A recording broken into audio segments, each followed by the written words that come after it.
ঘুমাইনি রাত্রে? বিতান টাকা আমার দিকে, কি করছিস? আমার তাকাবি তো, টাকা আগে। গুড মর্নিং বললি না যে? আমি জানি কই কই তো চলে থাকে। রবিবার সকালে আমরা সকালে টিফিনটা করেছিলাম লুচি আর ঘুগনি দিয়ে। তারপর খাওয়ার দাওয়ার পর আমরা বেরিয়ে পড়েছিলাম সকালবেলায় লাহিড়ী বাবার আশ্রমে। যেহেতু দাদারা বিকালবেলা বেরিয়ে যাবে, তার জন্য আমরা সকালেই গেছিলাম গায়ত্রী মন্দিরে আর লাহিড়ী বাবার আশ্রমে। আর এখানে বর্ণিক রেগে রয়েছে, মানে দাদার বড় ছেলে।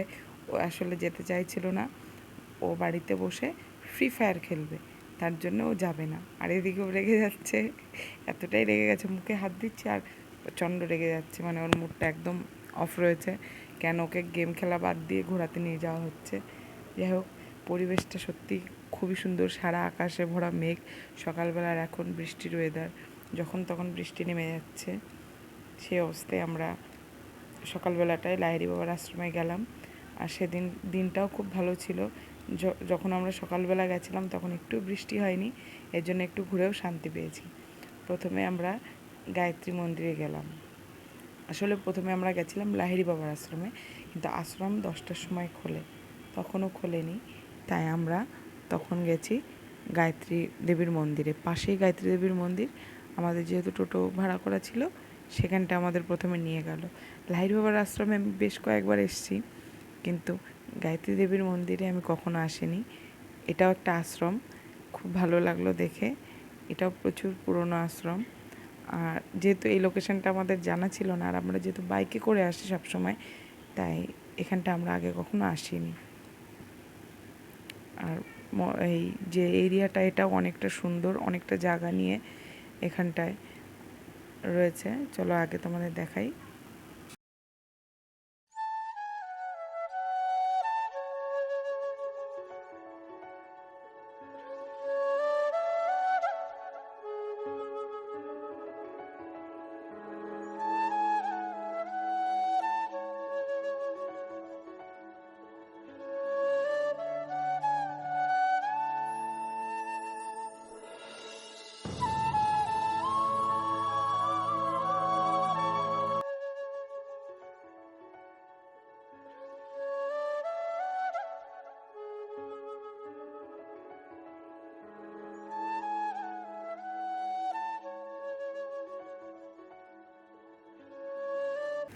সামনে এই যে মন্দিরটা দেখতে পাচ্ছ, এটাই হলো গায়ত্রী দেবীর মেন মন্দির। মানে এখানটায় গায়ত্রী দেবীর মূর্তি রয়েছে। মাঝখানে রয়েছেন মাতা গায়ত্রী দেবী, আর তার ডান পাশে রয়েছে রাধাকৃষ্ণের ছবি, মানে মূর্তি। আর বাঁ পাশে রয়েছেন গণেশজির মূর্তি। ঠিক তার পাশেই রয়েছে একটা শিব ঠাকুরের বড় একটা মূর্তি। এবং এখানটায় কোন জায়গার বিখ্যাত শিব ঠাকুর, কোন লিঙ্গ, সেই সব লিঙ্গগুলো এখানটায় রয়েছে। এটা শ্রী বিশ্বেশ্বর, শ্রী শ্রী কেটা কেদারনাথ। আচ্ছা, কেদারনাথের ঠাকুর। কোন জায়গায় কোন শিব ঠাকুর আছে? শ্রী ত্রম্বকেশ্বর, ওম ত্রম্বকম, যেটা আমরা বলি ত্রম্বকেশ্বর। কাশী বিশ্বনাথ, শ্রী নাগেশ্বর, কাশী কাশী শ্রী বামেশ্বর, হলো মহাকাল। হ্যাঁ, রুদ্র। দেখি, চলো শ্রী ভীমাশঙ্কর, শ্রী বৈদ্যনাথ। বাহ, এই মাসটাই তো জল ঢালার জন্য সুন্দর, সব ঠাকুরকে চলে আসাই যায় গাড়িতে করে। শ্রী মমলেশ্বর, এই মাসটা হলো শিব ঠাকুরের মাস, এখানটা জল ঢালতে চলে আসতে হবে। শ্রী মহাকালেশ্বর, সব ঠাকুরকে ঢালা হয়ে যাবে। শ্রী মল্লিকার্জুন, সত্যি সব ঠাকুরকে ঢালা হয়ে যাবে। শ্রী সোমনাথ। আদর কর, এটাকে নিয়ে যাবে মনে। আর সাদাটাকে, হ্যাঁ হ্যাঁ, তোর নন্দী আদর খাচ্ছে, আদর কর দেখি, আদর কর একটু। নন্দীর হাড্ডি গুড্ডি বেরিয়ে গেছে, মানে সিক্স প্যাক বেরিয়ে গেছে। তোকে পছন্দ হয়েছে বিতা চলে আসে, খাবারই তো আনিস নি ওদের জন্য কিছু, তাই না? শিব ঠাকুরের মন্দিরের পাশে গোশালাটি ছিল, আর গোশালার পাশ থেকেই এত সুন্দর একটা মন্দির রয়েছে এ পাশে। সেই মন্দিরটা আমরা দেখলাম, ঢুকলাম। তারপরে দেখি ওখানটায় নানান মুনি ঋষিদের স্তম্ভ মানে মূর্তি করা রয়েছে এখানটায়।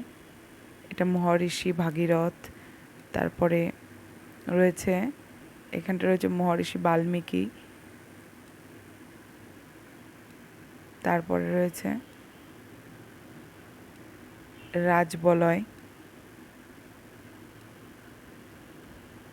এরকম করে করে প্রত্যেকটা ঋষিদের নাম লেখা রয়েছে এবং রয়েছে। আর তারপর এইখানের মনে হয় ব্রহ্মাদেব আর যিনি এই জায়গাটা স্থাপন করেছিলেন তাদের দুই পাশে দুটো মূর্তি রয়েছেন, মানে এই আশ্রমে যারা প্রথম স্থাপন করেছিলেন, আশ্রমের ফাউন্ডার, তাদের মূর্তি রয়েছে। আর ওরা গিয়ে এখানে বজরংবলীর সাথে একটু ফটো তুললো। তারপর আমরা এই মন্দিরটা দেখে এখানটা আবার অ্যানাউন্স হচ্ছিল যে মানে ওখানটায় কথা শোনাবে, তার জন্যে এখানটায় রোজ কথা শোনানো হয়, সেই জন্যে ওখানটায় একজন গুরুজি বসেছেন এবং কয়েকজন ভক্তরা এসছেন ওনার কথা শোনানোর জন্য। আর এত সুন্দর একটা সিস্টেম, প্রত্যেকটা মন্দিরের ভেতর থেকে ওনার কথাটা শোনা যাচ্ছে, মানে আশ্রমের চারিদিকটাই ওনার কথা শোনা যাবে। আর আমরা আশ্রমটা আরও অনেকটা বড় ছিল, চারিদিকটা ঘুরলাম। এখানটায় কেউ যদি খেতে চায় খাওয়া দাওয়ার ব্যবস্থাটাও ছিল। তারপরে ঘুরে আমরা চলে এসেছি লাহিড়ী বাবার আশ্রম, কারণ 11টা বেজে গেছিলো। আর 11টার মানে 10টার সময় আশ্রমটা খুলে দিয়েছিল।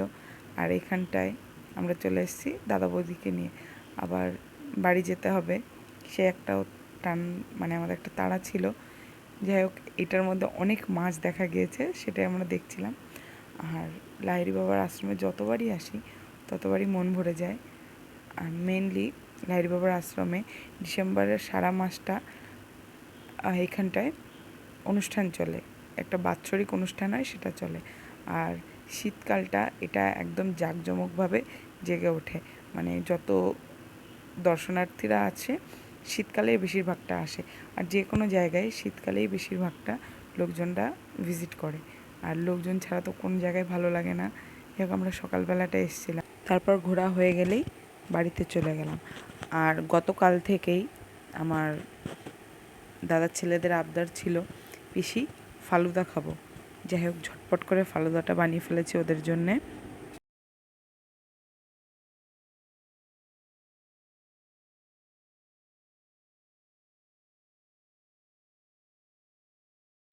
বৌদি একদম অনেস্ট রিভিউ, কেমন হয়েছে বলো?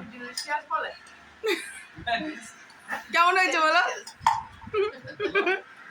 সেই টেস্ট বর্ণিক, শরীর ঠান্ডা, আমার শরীর ঠান্ডা। ভালো করে বল, ভালো। শুধু ভালো। হ্যাঁ, শরীর ঠান্ডা টেস্ট। কেমন হয়েছে? এদিকে একটু তাকাটু মন দিয়ে বল, সত্যি কথা বল, কেমন হয়? হ্যাঁ, কি বলছো? সবাইকে ফালুদা খাইয়ে খুশি করে দিয়েছি, আর এখানটায় বৌদিকে কাজেও লাগিয়ে দিয়েছি। আসলে আমার বৌদি, মানে আমার কাছে মনে হয় ওয়ার্ল্ডের বেস্ট মাটন রান্না করে, এত দারুণ রান্না করে বৌদি। তাই মাটন রান্না করলেই আমরা সবসময় বলি বৌদিই রান্না করবে। আজকেও তার ব্যতিক্রম নয়, আর বৌদি রান্না করেছে, আমি আরও বৌদির থেকে রান্না শিখেছি। রান্না খাওয়া দাওয়া করে বৌদিরা বিকালবেলা চলে যাবে, তাই মনটা সত্যি খুব খারাপ ছিল। তাই পরে আর কোনো ভিডিও রেকর্ড করিনি। আজকের দিনটা কতটা আনন্দে কাটিয়েছি তোমাদের সকলের সাথে শেয়ার করেছি, আর কিছু ফটো দিয়ে আমার ব্লগটাকে এন্ড করলাম। Thanks for watching.